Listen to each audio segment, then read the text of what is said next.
it's affecting me. It's driving me insane. And if Dad, you're watching this, then what the fuck? Drop it.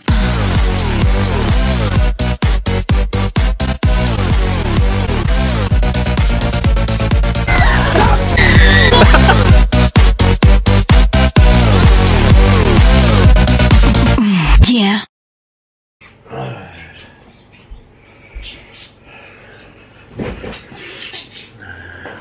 Hello guys, Geeks and Girls. This video is going to be a bit different, probably uncensored. So if there's any kids watching, just maybe click off if you don't, your parents don't like swearing. I don't know if I will swear, but this one's going to be uncensored. I need to talk about a few things that has been eating at me and everything. Emma's not here. I woke up with a massive migraine this morning. Emma doesn't even know I'm doing this, but it needs to happen, mainly because it's been eating at me inside, and it just needs to be said and done. So going back a bit, I released a video where I broke down and cried about university. I don't know what to do anymore. And since then things have been really good. The stress has gone off myself to just relax and find where my head is. But on the other hand, my anxiety has gotten a little bit worse. It's getting to the stage now where I'm afraid to be alone. I'm afraid I'm gonna have a heart attack and die every day. I have to just go to random things that Emma goes to because I'm afraid of dying, and I don't know where it's coming from. I don't know why. It's just so exhausting, and just thinking about dying all day, it's really depressing and horrible. And I have been a bit moody this is why things haven't been coming out as regularly as I'd like to, because I just don't. I'm burnt out. I look at this computer and think about you guys, and then as time keeps going on, I keep thinking about how I'm letting you guys down, how I'm failing you guys, how I'm nothing that I'm doing is interesting enough to even show. So I upload a very mediocre vlog that I put like hardly any effort into. One more chord, right? All colourful chords. We're mixing it up here, guys, and just go blah, and it sucks. And I want to be in there 110%, because I never thought there would be 1,000 people that would click that red button and find anything that I do interesting. I never thought that there would be people around the world that would care about my health, mine and Emma's relationship, the kids, random people that sit down and tune in and take time out of their day every single day to watch us and support us. And it's just really heartwarming to know that there's people out there, but on the other aspect, it's so daunting as well, and so scary, the fact that I have this thing now that I don't want to fail at. I don't want to let you guys down, and I feel like I am, and it's really difficult for me to just get my head around this anxiety. I've never dealt with anxiety before, up until like 3 years ago when I started vlogging. I mean, we can all go back to that time where I had a near heart attack. I just want to make sure and check to see. I don't want to go home and have it happen again. So, but this anxiety on the outside, we say stay weird, keep smiling, and I've been trying to keep smiling for the longest time. I've been trying to keep it going. I've been trying to stay positive and do everything I can to alleviate this anxiety. And people say go on medication and stuff, and there's no friggin' way. There's no way I want to go on medication. There's no way. There's no chance in hell that I'll go on medication that will alter my way of thinking. I'm not about that. That's not me. And taking a new medication scares the crap out of me. And there's something else I've been avoiding talking about for years now, and people have been still commenting. Sometimes I even delete comments about this very subject, and I just completely ignore it. And so to the people that have commented stuff, I think I need to alleviate some pressure from me keeping things and an outlet to talk about this, because it's real tough for me to talk about this situation. So you guys know, very recently I started reconnecting with my little brother. So right now my brother is on FaceTime. And Flynn, I know you're watching. I love you to bits, man. Do not take anything I'm about to say to think that I don't love you or Arky at all. But with Father's Day approaching, and you know, I always get like this around Father's Day, and a lot of people have mentioned and have made comments to me about my father, about, you know, why isn't he in your videos. There's been a lot of times where I have shied away talking about that situation of my life, and I shut down. I don't go anywhere near that side of talking about that to anyone, because the only person I talk to is my mum and Emma about this. So I need to get this out of, like, because it's eating away at me. And so I've got my mum's side, my mum, my brother Mitch, my sister Hannah, my nan and pop, the usual people you see at Christmas time on my vlogs, the usual people, Gary, my mum's husband, my stepdad, and everything. So I'll take you back and just tell you a little bit, an abridged version of what went on. So growing up, my dad was there for me from time to time. My mum and dad got separated and everything, and growing up, he was in my life here and there, would take me places and everything was fine.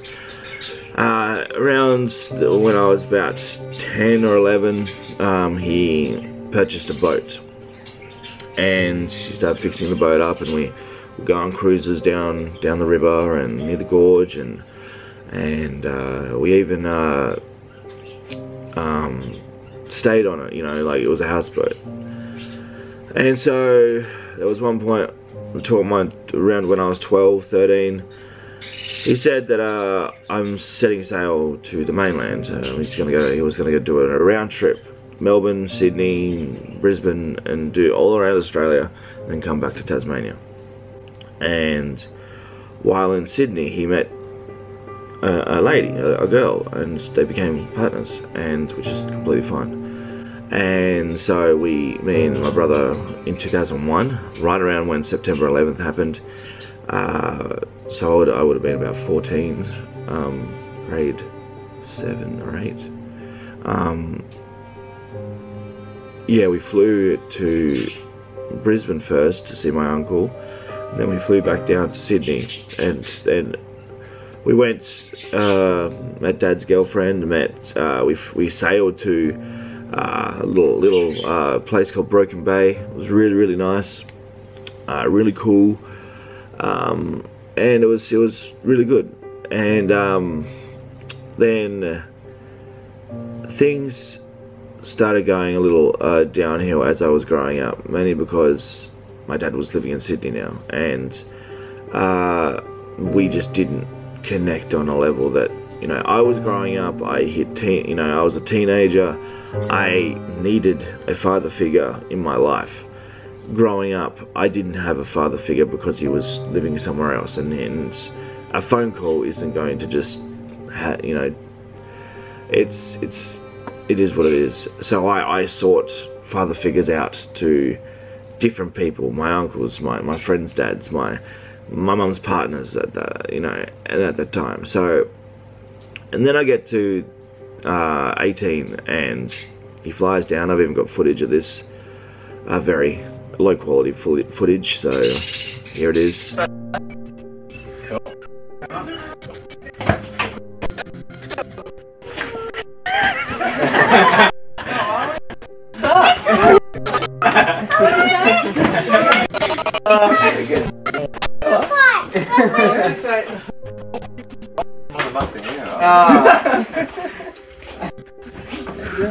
Yeah, good. Happy birthday.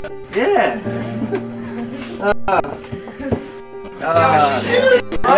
Oh, sit up there. Yeah. Come on, Mitchell. Victor, look at you. Yeah. As big as me now. He surprised me at my 18th birthday party, which was great for 18-year-old me. But in the back of my mind, I always thought, well, what the fuck are you doing here, just showing up? Just because it's my 18th. Where were you on my 17th, 16th? You know, it was one of those situations where I was grateful to have my dad there, but in the back of my mind, I was still like, well, why are you here? Then, as time went on, my dad and I, we still didn't talk. We did not talk, and even when we did talk, he would speak to me like I was still 12, that 12-year-old kid. He didn't know who I was, how grown up I was, and he didn't know anything about me. So I got with my partner at the time, Phoebe and Dexter's mum, and we had an 8-year relationship. She became pregnant with Phoebe, and instantly my father instinct kicked in, and I thought to myself, I know how I feel about not having a father to be there for my productions, for my film premieres, for my other things that went on in my school life, for my graduation ceremony from college, from everything that I wanted a father there to be. He was never there. So I was like, I'm going to be the way that he has taught me. I am going to be so far not him. So I based my fathering off what my dad didn't do. I said to myself, I am A, always going to be there for my kids. B, I am always going to be at every event. Hi, my name is Phoebe and welcome to Freeform Massey Assembly. Mr. Langley, it's been work making a great effort with his writing, hearing lots of sounds and knowing what letters to write. C, I'm always going to be around and present for my kids. And that's the way it has been always for me. And I know a lot of you are going to be thinking, oh, woe is me, you know, your dad's there but he's not there, my dad's passed away, blah blah blah. I understand that it looks very, you know, myself and my dad have had a very strained relationship, and I don't see it getting any better anytime soon. The one thing that I'm taking away from mine and my dad's relationship is there probably won't be a relationship, but the one thing that really annoys me about the fact that that's fine, we haven't had a relationship up for the last 10 years or so. Oh, it would have been a lot longer than that. But he could have a relationship with my kids. He has 5 grandkids now. And yes, I'm including Jessica and Kate because they're my stepchildren. He has 5 grandkids, and he has not shown 1 ounce of anything towards any one of them. That's what annoys me about this situation. And with Father's Day coming right around the corner, I am always reminded, and I am a father figure to the kids next door. I am a father figure to Jessica and Kate as their stepdad. And I just look at my dad and go, where the fuck are you? And why aren't you saying anything to my kids? Why aren't you saying anything to anyone? You know, I stopped wishing Dad a happy Father's Day because he stopped being my father. He did. He stopped. Deep down he might care about me, love me, but he has not shown that in the last 10 to 20 years of my life. And it's eating me inside that I haven't talked to him. And as I talk to and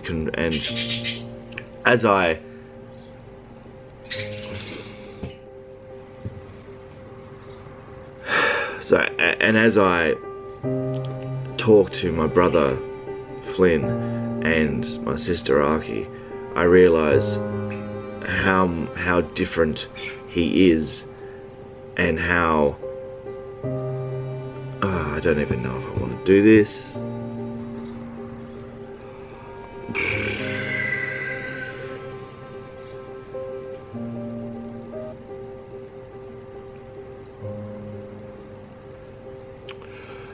It's so strange because at one point, you know, you think, okay, you want a relationship with your dad, but then you sit there and go, hang on a minute, no, he's done this, this, and this. Fuck him, I don't want a relationship with him.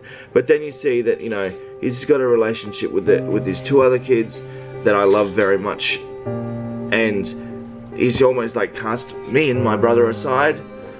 That's what it feels like.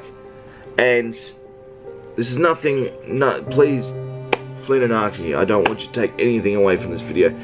I love you guys to bits. This is about Dad, alright? And I don't want to affect you guys. Anyway, I need to talk about this because it's affecting me. It's driving me insane. And if Dad, you're watching this, then what the fuck? You know, this is I'm 31 this year, and we have spoke. Probably, you haven't even acknowledged the fact that Jensen was born.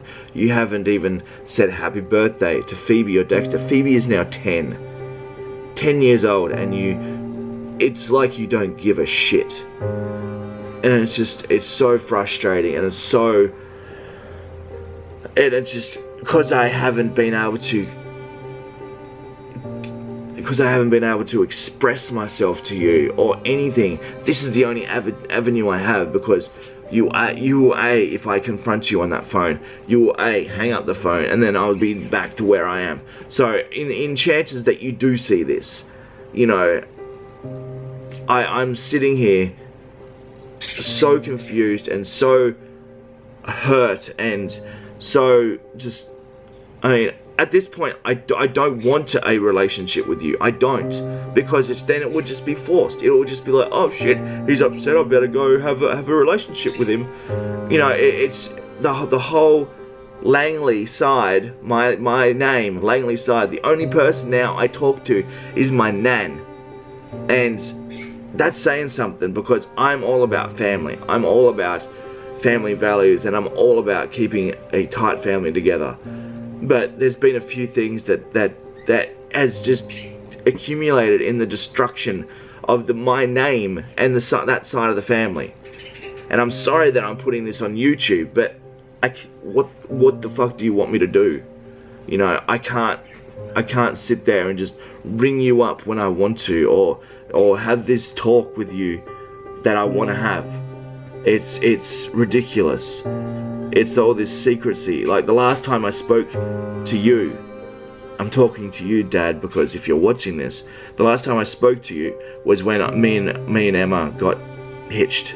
When I proposed to you, when I proposed to Emma in Sydney, and that was the last time I spoke to you. And you acted like nothing had happened. Like, we just go down to Link Cafe, you know, woohoo, let's go have a hot chocolate.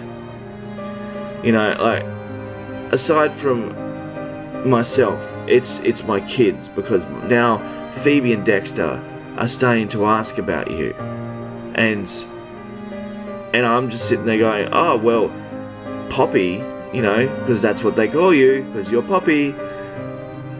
Poppy, he doesn't talk to us. He doesn't, because he doesn't care. You know, you probably do care, but you have a funny way of showing it.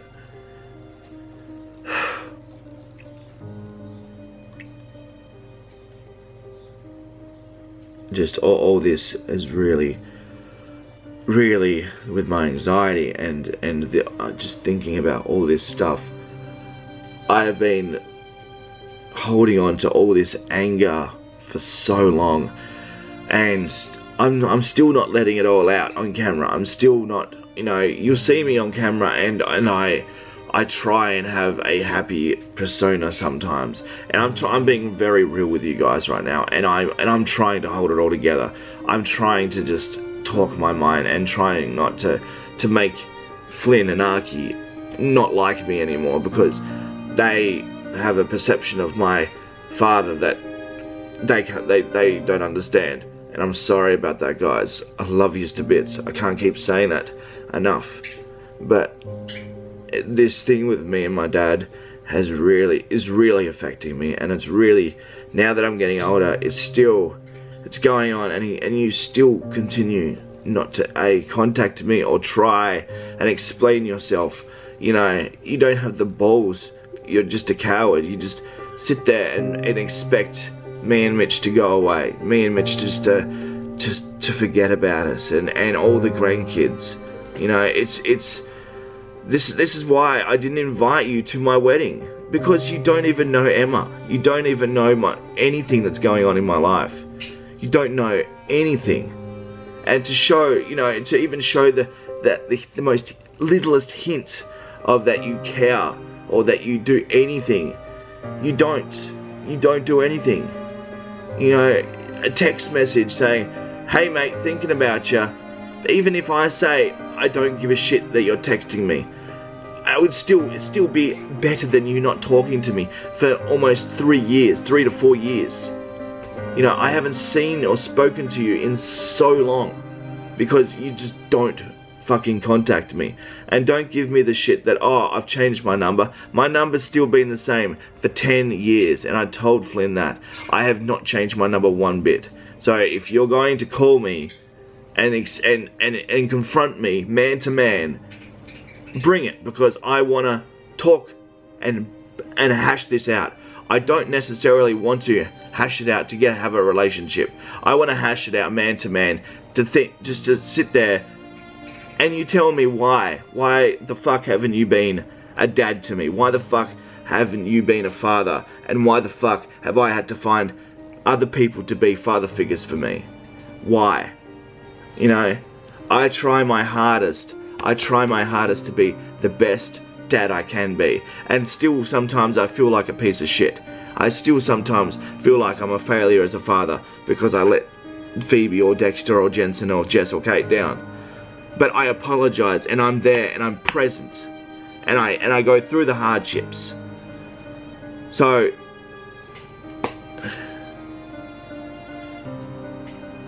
I got nothing else to say. It's just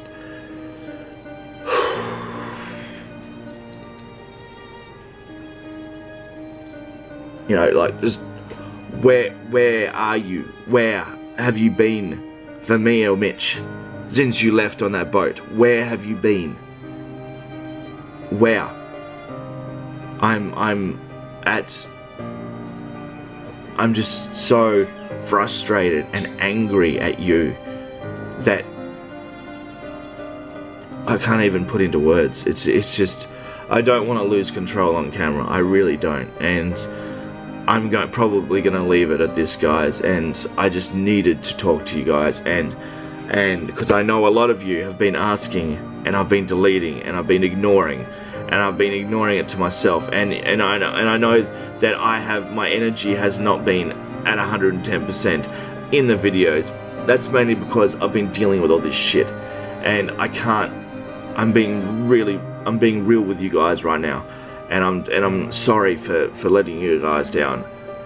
And Flynn and Archie, I am sorry for the way this came out, and I don't want you to think that I don't care about you guys. If anything, I don't have a relationship with my father. I want a relationship with you. That is why I'm pursuing it. That is why I want you guys to come to my house at Christmas time. That is why I want everything to go well with us, because I'm about family, and I want us to be together. I want us to be brothers and sisters and be together. My dad, your dad, has done some pretty shitty things towards me and my brother. It's got nothing to do with our relationship. So I just want you to know that. Alright guys, so I'm sorry for this, for how aggressive I came out of this video. It's just, I needed to get this out on camera. I needed to talk to someone about it, and talking to Emma and my mum about this it's just like a broken record. I can't hold it anymore. It's really frustrating, and it's really affecting me mentally, and it's not helping my anxiety either. So Dad, if you're watching this and you want to have it out man to man, call me. My number's been exactly the same. Be a man and fucking fess up to your mistakes. I don't understand how you can't see that it's not affecting me or anything like that. It's so painful and so...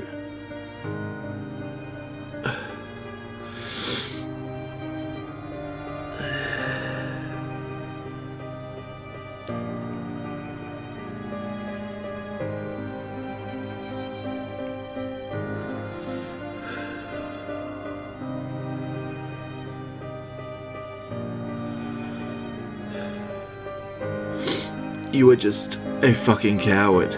You won't fess up to anything that you have done in the past. This is affecting my mental health.